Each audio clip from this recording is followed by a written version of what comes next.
आपके बच्चों का भविष्य जुड़ा हुआ है और जो आपके पुरखों ने आपको जमीन कमा करके दी है, खेती कमा करके दी है, उसके बचाने का भी एक प्रश्न चिन्ह पैदा हो गया है।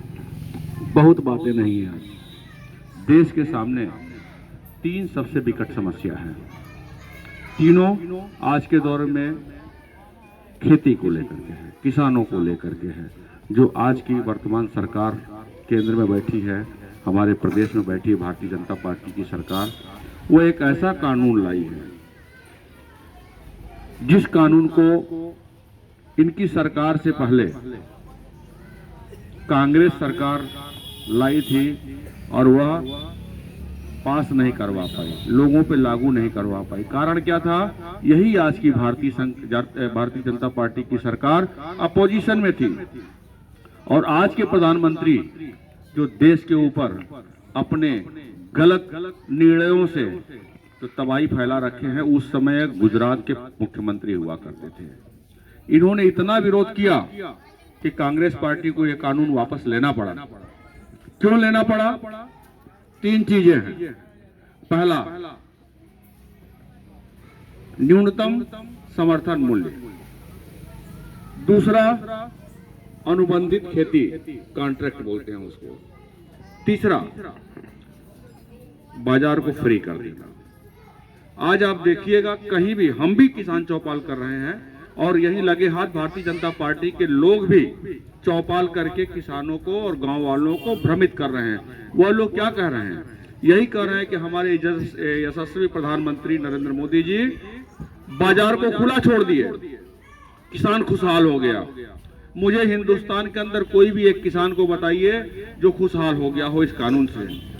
मेरा एक किसान, अभी देखिएगा, पंजाब, हरियाणा, राजस्थान, ये तीनों प्रदेश के किसान दिल्ली के सीमाओं को घेर के रखे हैं। अगर तुलना किया जाए तो हमारी अपेक्षा वो 10 गुना 12 गुना ताकत में हैं। कौन?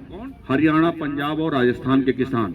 हमारे पूर्वांचल के किसान अधिकतम सीमांत किसान है, जिनके पास जमीनें बहुत कम है। मेरे भाई, हर आदमी अपने गांव में शेर होता है ना? हर आदमी अपने गांव में शेर होता है, लेकिन शेर होने के बाद भी उसके गांव के नजदीक में जो क्रय केंद्र है सरकारी, अपनी नहीं चला पाता है, अपने अनाज को नहीं बेच पाता है, मजबूरन उसे बिचौलिए के हाथ में 900-1000 रुपये में बेचना पड़ता है। अपने गांव में वो नहीं चला पाता है। लेकिन यह कानून बोलती है कि अगर आप अपने गांव में नहीं बेच सकते हैं तो आप अपने जनपद के बाहर भी बेच सकते हैं, अपने राज्य के बाहर भी बेच सकते हैं। अगर आपके पास ताकत नहीं है अपने गांव के क्रय केंद्र में उसको ठीक तरीके से बेच पाने की, तो क्या दूसरे प्रदेश में, दूसरे जनपद में आप बेच पाएंगे? पता क्या चलेगा? 1868 रुपये धान का आज का समर्थन मूल्य है, वहां आप 900-1000 रुपये अपने गाँव में बेच देते हैं। आप दूसरे जनपद में जाएंगे तो आपको 800 रुपया भी नहीं मिलेगा। कौन जानता है आपको वहां पर? तो क्या हुआ?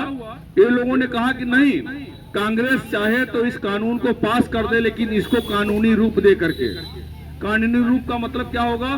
ठीक है, क्रय केंद्र पे अगर धान, अभी धान की बात है, धान की ही बात करूंगा क्योंकि बहुत हर एक फसल का न्यूनतम मूल्य होता है, लेकिन अभी धान और गेहूं की बात है। धान का मूल्य अगर क्रय केंद्र पर अगर 1868 रुपया नहीं बेच पाता है, अगर बाहर बेचता है तो उसको भी 1868 रुपया में खरीदना पड़ेगा। अगर वो नहीं खरीदता है, किसान उसकी शिकायत करता है तो उस बिचौलिए को जेल जाना पड़ेगा। आप मांग करते हैं, कांग्रेस पार्टी उसको स्वीकार नहीं करती है, नतीजतन उसको कानून वापस लेना पड़ता है। आप वही कानून लाए तो कानून आप क्यों नहीं बना रहे हैं? आपके इरादे में कमी है। दूसरा,